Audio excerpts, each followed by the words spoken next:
One of my most popular videos was predicting Ghostwire Tokyo would have poor combat, dull gameplay loops 6 months ago. Well, reviews are out and it isn't looking great for Ghostwire, confirming some of my worst fears in that video. So how did I predict this almost half a year ago? In a few minutes, you're going to go from pre-ordering games without second thought to being able to spot these issues yourself. There's typically 3 reasons why, and they're all really simple to spot. Let's start with my favorite one. If they aren't showing it, they're hiding it.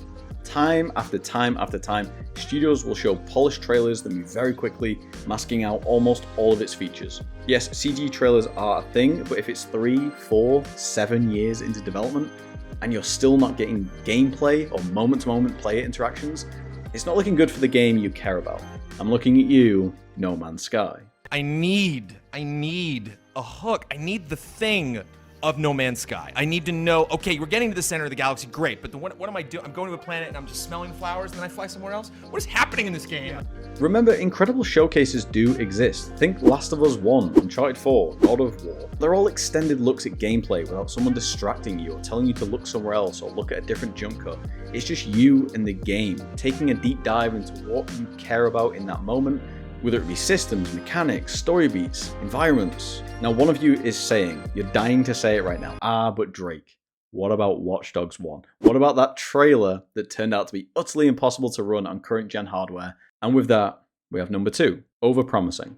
While this trailer is absolutely going down in history as one of the most misleading moments of that generation, I would say it's more the devs overpromising what they think they can do with the tech more than anything else. Maybe I'm wrong, maybe I'm just being polite and optimistic. Tell me in the comments down below if you think they were being disingenuous. And if you're enjoying the video so far, drop a like. Another famous example of someone overpromising is basically anything Peter Molyneux has ever said and or touched. I'm not even kidding, this guy has a whole Wikipedia section dedicated to this very thing. A fun segue into number 3, do you know this person? Before he decided to be a world-class photographer, he was the youngest art director in Ubisoft's history and worked on the UI and UX for Far Cry 4. Why am I telling you this? Why is this relevant? Liam has recently joined a studio called Unseen.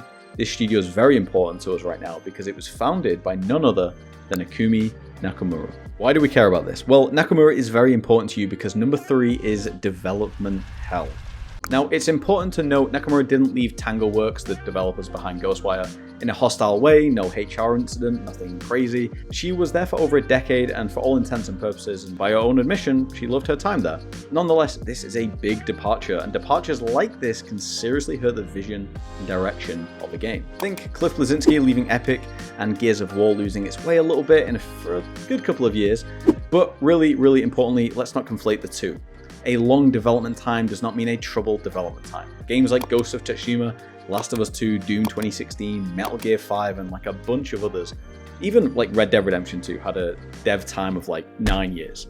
All games with somewhat like hefty life cycles, but all excellent, absolutely phenomenal games in their final execution.